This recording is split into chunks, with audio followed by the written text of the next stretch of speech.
Ah, merci beaucoup, justement, Mavouba, cette très belle chanson, Ferigola. Elle a fait plaisir à tous ceux qui sont en train de nous suivre à ces moments. Alors, nous allons parler de cette deuxième thématique, le rôle des réseautages et du développement personnel dans l'épanouissement de l'entrepreneuriat. On va parler avec une grande dame sur ce plateau à qui je vais lui laisser d'abord cette primaire-là de se présenter elle-même. Bonjour et bienvenue, madame. Bonjour. Alors, si on fait vous présenter, on va vous appeler comment et on va donner quelle qualité? Ok, moi je suis Lise Moalouké. Qualité, je suis directrice, donc je suis associée gérante d'une société de formation professionnelle, Improve RDC, qui œuvre dans le renforcement des compétences numériques et soft skills principalement. Alors nous parlons du réseautage, l'épanouissement et développement personnel de l'entrepreneuriat. Qu'est-ce qu'on peut comprendre d'abord par ces termes-là? Réseautage, épanouissement personnel vers le développement dans l'entrepreneuriat. Si on veut avoir une compréhension claire, qu'est-ce qu'on peut comprendre? Ok, d'abord on va commencer par réseautage. Donc être un réseau dans le contexte de business, dans le contexte d'entrepreneuriat, un réseau, c'est, dans un langage simple, c'est juste l'ensemble des personnes qui sont connectées, qui ont un but. Le but, c'est interchanger des services. Oui, ils poursuivent un but commun et on interchange des services pour que chaque membre du réseau y trouve son compte. Et l'entrepreneur, tout le monde se lance dans l'entrepreneuriat pour réaliser du profit. Tout le monde veut devenir le Dangote de demain. Donc quand on fait partie d'un réseau, ça veut dire que chaque membre du réseau devrait trouver son compte pour réaliser ses objectifs et devenir millionnaire demain. Alors est-ce qu'il faut toujours être dans un réseau si on veut entreprendre? Il faut être toujours dans un réseau? Oui, si je peux donner un conseil en tant qu'entrepreneur, et aussi répéter les conseils que moi-même j'ai reçus de mes mentors qui ont eu à réussir dans ce domaine d'entrepreneuriat, je dirais qu'aujourd'hui, on n'a vraiment pas le choix. Il faudrait absolument faire partie d'un réseau. Les réseaux, il y a des réseaux virtuels qui existent, les réseaux sociaux par exemple. Donc faire partie d'un réseau virtuel, professionnel a aussi des avantages. Par exemple, on peut être sur Facebook simplement ou sur X, mais il y a toujours des groupes. On reçoit des invitations et nous-mêmes, on peut chercher selon comment je peux dire, selon l'intérêt qu'on a, selon nos centres d'intérêt. Moi, par exemple, je suis dans la formation professionnelle, je vais chercher des groupements. Des entrepreneurs qui sont dans la formation ou peut-être des professionnels qui recherchent la formation. Je fais partie de ce réseau-là. Ça me permet, moi, de poster sur ce que je fais. Ça permet de regarder ce que les autres font. Je like, ce qui fait qu'on augmente la visibilité et c'est très important. À part les réseaux virtuels, il y a d'autres réseaux. Aujourd'hui, on parle beaucoup plus de hub. Je pense que vous en avez entendu parler, dont le rôle est comme je disais, de connecter. D'une partie, il y a des structures qui peuvent financer des entrepreneurs. De notre partie, il y a des entrepreneurs qui cherchent de financement. Donc, faire partie de ce sorte de hub, sans pour autant vouloir faire de la publicité. Je parle de Silicon, par exemple. Simplement parce que nous-mêmes, nous avons des bureaux là-bas. C'est un exemple des hubs où, quand vous louez un espace ou un bureau, c'est pas seulement que vous êtes locataire.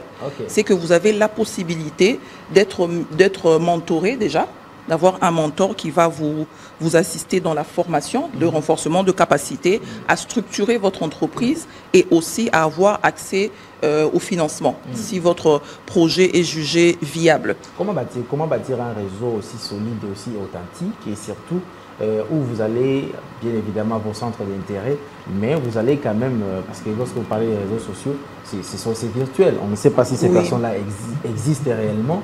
C'est peut-être aussi des arnaqueurs, c'est peut-être tous les gens qui vont vous amener dans les échecs. Alors comment c'est faire en sorte qu'on puisse bâtir un réseau solide et authentique?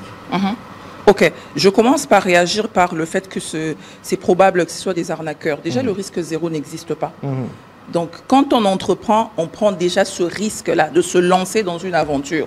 On se donne soi-même beaucoup de chance, mais il peut y arriver qu'on n'y arrive pas, qu'on échoue. Donc, c'est le premier risque. Si vous avez déjà pris le premier risque de vous lancer dans l'entrepreneuriat, le deuxième risque, lancez-vous dans un réseau.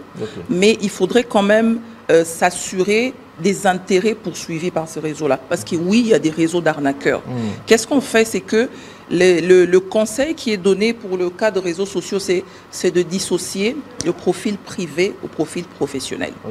Donc, quand vous allez entrer dans un réseau, c'est vrai que ça sera l'entrepreneur lui-même qui va gérer cette page-là, mais mettez-y les informations seulement relatives à votre business. Donc, comme ça, vous protégez votre vie privée. Et ensuite, s'il y a tendance, on commence à vous écrire inbox, par exemple, pour dire donnez vos coordonnées bancaires, parce que moi, je veux te donner 12 000 $ en 48 heures. Il faut quand même se méfier. Il faut quand même avoir un minimum de bon sens et de jugeote pour dire que la facilité n'existe pas. Il faut connaître au moins quelques personnes qui sont dans ce réseau-là. Il faut voir le genre de publications qui sont échangées. Est-ce que ça tourne toujours autour de l'argent facile? Remarquez bien, dans des réseaux, sur LinkedIn par exemple, vous allez voir des personnes qui parlent des sujets qui n'ont rien à voir avec leur business. Vous allez voir une personne qui va vous parler du voyage. Vous allez voir une autre personne qui va vous parler des fêtes d'anniversaire, des fêtes de fin d'année. Au fait, c'est pour voir quelles sont les personnes qui peuvent parler culture générale et autres sujets en dehors du business.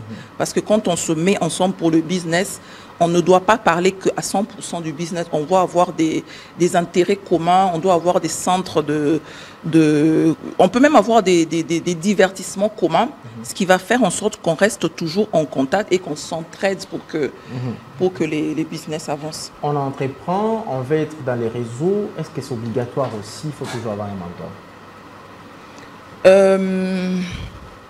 C'est fortement recommandé. C'est fortement recommandé. Quelle est la place que le mentor peut représenter dans la vie d'un entrepreneur? Le mentor, c'est un peu la maman qui te dit, quand tu essayes de faire tes premiers pas, pour te dire, fais attention, tu vas tomber, qui te laisse marcher un peu, voyez un peu. Donc, ça veut dire que c'est vraiment comme un enfant qui est en train de faire ses premiers pas de la vie. On a besoin de quelqu'un qui nous tienne même la main. On a besoin de quelqu'un qui nous dise, tu es tombé, c'est pas grave. Relève-toi. C'est un peu ça le rôle du mentor. C'est pourquoi le mentor doit être dans le même secteur d'activité que vous, qui doit être une personne qui s'en sort quand même dans son domaine, même si la personne a connu de haut et de bas, mais qui s'en sort, qui a des leçons à donner. Parce que si c'est une personne elle-même qui ne se retrouve pas dans ce qu'elle fait, on va se douter, on va se poser des questions, qu'est-ce qu'elle va m'apprendre alors qu'elle-même. Donc c'est fortement recommandé d'avoir un mentor. Oui. On parle aussi des développements personnels à cette thématique. Alors pourquoi c'est aussi important de parler de développement personnel dans un parcours d'un entrepreneur? Vous savez, quand vous vous lancez dans l'entrepreneuriat, votre entreprise est fortement liée à vous-même, la personne. Chaque entrepreneur qui se lance a une idée. Ça commence par une idée. Ça commence par des qualités qu'on se reconnaît. Je me dis, moi, je sais dessiner, par exemple. Donc, je voudrais offrir mes services aux stylistes, aux couturiers. Vous voyez, c'est une idée. Mais on se retrouve dans une situation où on est obligé de travailler avec des gens. On peut avoir quelques collaborateurs. On est obligé de proposer nos services à d'autres personnes qui vont devenir nos clients. On va créer le réseau, comme je viens de dire. C'est des relations interpersonnelles qui demandent à l'entrepreneur lui-même de travailler d'abord sur lui-même. Donc le développement personnel, quand vous suivez un parcours ou des formations en développement personnel, on vous apprend d'abord vous-même à mieux cerner votre vision. On se retrouve souvent avec des idées éparpillées. Il y a tellement d'enthousiasme quand on se lance. Je sais faire ça. Non, il faut le structurer. C'est ce genre de programme de développement personnel qui permet à l'entrepreneur de structurer sa vision, d'être capable de partager sa vision aux autres, d'être capable de gérer son stress, parce qu'il y a beaucoup de stress dans l'entrepreneuriat, il y a beaucoup de défis à relever, il y a beaucoup de hauts et de bas. On est vraiment obligé d'apprendre à gérer ses émotions. Et même si on vient de se taper un non, il y a quelques minutes, on doit avoir ce courage-là, avoir cette posture-là de venir, de s'asseoir sur un plateau comme celui-ci et de parler sans pour autant transparaître que j'avais eu un problème le matin à la maison, par exemple. Et tout ça là, ça demande de l'exercice sur le développement personnel. Vous parlez d'émotions, vous parlez des visions, on peut ajouter encore la discipline et le mental. Quel aspect qu'il faut plus travailler en priorité pour un entrepreneur? Ok. Déjà, je vais dire ce que mes mentors m'ont dit. Il y avait deux tendances. Donc, j'ai parlé avec un de mes mentors, un monsieur que je respecte beaucoup, qui, lui, m'a demandé de travailler d'abord le réseau. Okay. Il m'a dit, les personnes qui te connaissent, qui savent ce que tu vaux, parce que la plupart d'entrepreneurs commencent d'abord en tant que salariés, après se lancent. Ces personnes-là qui t'ont vu à l'œuvre pendant que tu travaillais pour X ou Y structure, il faut d'abord commencer par ces personnes-là. Annoncer que, voilà, j'existe. Maintenant, quand je fais un lien avec le développement personnel, ça veut dire qu'il faut commencer d'abord par structurer sa vision.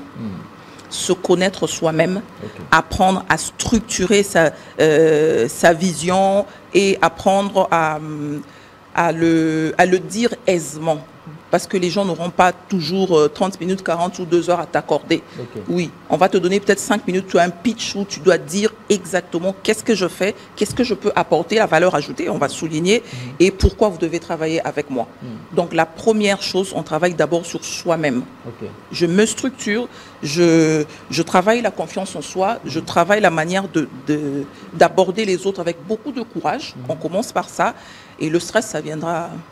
Comment gérer les échecs? Nous sommes en République démocratique du Congo. Lorsqu'on vous attend parler avec ces bons Français, on dit, ben, écoutez, peut-être cette dame-là vient d'ailleurs, mais non, vous êtes ici à Kinshasa. Mais comment il faut gérer alors le défi équilibré, tous ces échecs qu'on peut rencontrer dans l'entrepreneuriat et tous les défis qu'on peut rencontrer, surtout sur le plan, dans les contextes congolais, République démocratique du Congo, comment on doit les gérer? Moi, je recommanderais, pour ma part, je recommanderais d'abord aux entrepreneurs de prendre l'habitude de beaucoup se documenter, de lire, de suivre des vidéos, d'apprendre des autres. Pour qu'est-ce que ça va leur permettre? Ça vous permet d'avoir, d'être positif, oui, mais d'avoir de temps en temps une visualisation négative du projet. J'ai un projet, je sais que je vais réaliser autant de dollars, mais je fais aussi une visualisation négative. Ça veut dire qu'il peut y arriver que mon plus grand prospect me dise non à la dernière minute. Il peut y arriver qu'il y ait, je ne sais pas moi, une pluie qui empêche, parce que c'était une activité en plein air, qui m'empêche de réaliser. Quand on a cette visualisation négative, on sait déjà penser au plan B. On se prépare, on avance. Donc s'il y a tel malheur qui m'arrive, je ferai ceci. On se prépare même mentalement pour dire que ce n'est pas grave. Ce n'est pas le fait d'appeler des démons ou d'être pessimiste, mais c'est juste le fait de se préparer mentalement, avoir toujours des plans B. Toujours, il y a toujours solution à tout. Donc si ça arrive, je ferai ceci. Après, quand on arrive à un moment où l'échec est avéré, vraiment on a échoué, ce projet-là, il ne peut pas être réalisé. Se permettre aussi d'échouer, ça fait partie de la vie. Alors, avant qu'on parle de l'activité que vous allez organiser pour bientôt, y a-t-il une différence entre un entrepreneur et un commerçant? Oui, il y a une différence avec un entrepreneur et un commerçant. Parce que généralement, au fait, le commerçant, il propose le service ou le produit tel qu'il l'a acheté. Vous voyez un peu? C'est que je vous achète ce stylo-là et je le revends. Ça, c'est vraiment juste être commerçant. Un entrepreneur, lui, il pousse ses idées beaucoup plus loin. Comment est-ce que je vais transformer? À qui je peux proposer ce stylo-là? Comment est-ce que je peux introduire pour que la personne qui avait au départ besoin d'un simple carnet prenne aussi le stylo. L'entrepreneur est plus dans la transformation. J'ai vu une fois sur les réseaux sociaux une image. Il y avait le vendeur qui vendait des ananas seulement, comme ça, et il y avait l'entrepreneur qu'on a représenté qui en a fait du jus. Qui en a fait des confitures. Vous voyez un peu la différence. L'entrepreneur pousse un peu loin pour dire qu'est-ce que je peux faire d'autre. Il ne se contente pas seulement de vendre des stylos ou des téléphones, mais pousse un peu l'idée loin pour dire qu'est-ce que je peux proposer beaucoup plus. Et aussi l'entrepreneur est beaucoup plus dynamique. Comme je parlais de la visualisation négative. Et si jamais ce n'est plus l'époque des smartphones, comment je ferai? L'entrepreneur voit déjà de loin. Donc là, je pourrais aussi proposer du crédit téléphonique. Comme ça, même si ces téléphones ne sont plus en vogue, tout le monde aura toujours besoin de crédit. Moi aussi, je serai dedans. Après, je vais proposer Internet. Vous voyez un peu le... C'est comme ça que l'entrepreneur il devait pas être statique. Il doit toujours penser à rendre son business fiable. Alors, nous sommes en train de chiter Journée internationale de la femme africaine, un masterclass que vous organisez. On en parle? Oui, oui. Dites-nous quelque chose. Qu'est-ce qu'on doit comprendre? Qu'est-ce qui est annoncé? Qu'est-ce qui est préparé pour cette activité? D'accord. Le 31 juillet de chaque année, c'est la Journée internationale de la femme africaine. Et notre structure, Improve RDC, qui est dirigée par une femme africaine, oui, a pensé proposer ce que nous savons faire le mieux. Ça veut dire le renforcement de capacités. Et la cible principale, c'est les femmes entrepreneurs. Et la masterclass, ça va être une célébration. Il y aura une partie réseautage où les femmes vont échanger, on va manger, on va danser. Mais on va commencer d'abord par cette masterclass. Et les thématiques qui ont été choisies, c'est des thématiques que nous avons estimées beaucoup plus urgentes même que la recherche du financement. On parle de l'éthique. L'éthique professionnelle. L'éthique professionnelle. On ne va pas se voiler la face. Aujourd'hui, il y a plusieurs entrepreneurs qui ont un problème d'éthique et de professionnalisme. Il faut commencer par comprendre, je suis professionnel. Le professionnel, ce n'est pas seulement le DG de la banque qui est dans son bureau. Moi, femme couturière ou qui dirige une société de formation professionnelle, par exemple, je suis entrepreneur, je dois être professionnel. C'est quoi l'éthique? Selon mon métier à moi, comment est-ce que je peux développer et comment est-ce que je peux aider mes collaborateurs à être professionnels partout où ils vont se trouver. À part l'éthique, on va parler de la gestion de la clientèle. Il y a une auteure qui a dit que le client dans l'entrepreneuriat n'est pas seulement roi. Le client, c'est le poumon même qui fait fonctionner le corps humain. Vous voyez un peu la place qu'il y a le client dans l'entrepreneuriat. On ne peut pas négliger le client. L'entrepreneur doit savoir comment gérer de manière stratégique le client. Quelle typologie de clients existe? Comment je me comporte avec eux? Comment je les gère? Il y a des systèmes aujourd'hui de digitalisation, de CRM. Comment est-ce que j'organise ma base de données? Et enfin, on va parler de développement du soi, du leadership et de l'intelligence émotionnelle. Voilà. Et tout ça là, il faut... Quelle est la catégorie des femmes qui doivent venir? Vous avez dit des entrepreneurs. Quel genre d'entrepreneuriat? Est-ce qu'il faut aussi de la transformation? Couturière peut venir? Celui qui a fait juste une formation, qui se lance dans l'entrepreneuriat, il vient? C'est payant? Non, c'est sur invitation, mais nous allons quand même passer plusieurs heures ensemble et on va consommer. Et la consommation est payante obligatoirement. Oui, la consommation est payante à $15. Quel type d'entrepreneurs peuvent venir? Tout type. Celles qui sont dans le formel ou l'informel peuvent venir parce que nous avons des partenaires qui nous accompagnent dans cette activité-là, des institutions de microfinance. Nous avons Aprocem par exemple qui est pour la promotion de la classe moyenne, qui a un des objectifs, c'est de relever pour que, je disais, qu'on fasse des Dangote congolais. Il y a le FOGEC par exemple qui sera avec nous. Il y a tellement beaucoup de structures. Il y a une autre structure qui est dans la planification familiale. Ça va être la fête de la femme africaine, mais à notre manière. À votre manière, avec les entrepreneurs. Voilà, merci beaucoup, Madame Lise. Alors, vous allez quand même regarder cette caméra-là. Vous conseillez quand même la jeune fille qui vous regarde là à la maison. Je ne sais pas si vous allez parler au Lingala. Ça parle au Lingala? Oui, bien sûr. Bien sûr. D'accord. Vous allez mélanger soit français et Lingala. Vous conseillez cette jeune fille qui encore peut avoir les idées, mais ne sait pas par où commencer. D'accord. Merci beaucoup. 100% Lingala. Conseil n'a coupé sa jeune fille et ça tolobé du réseautage.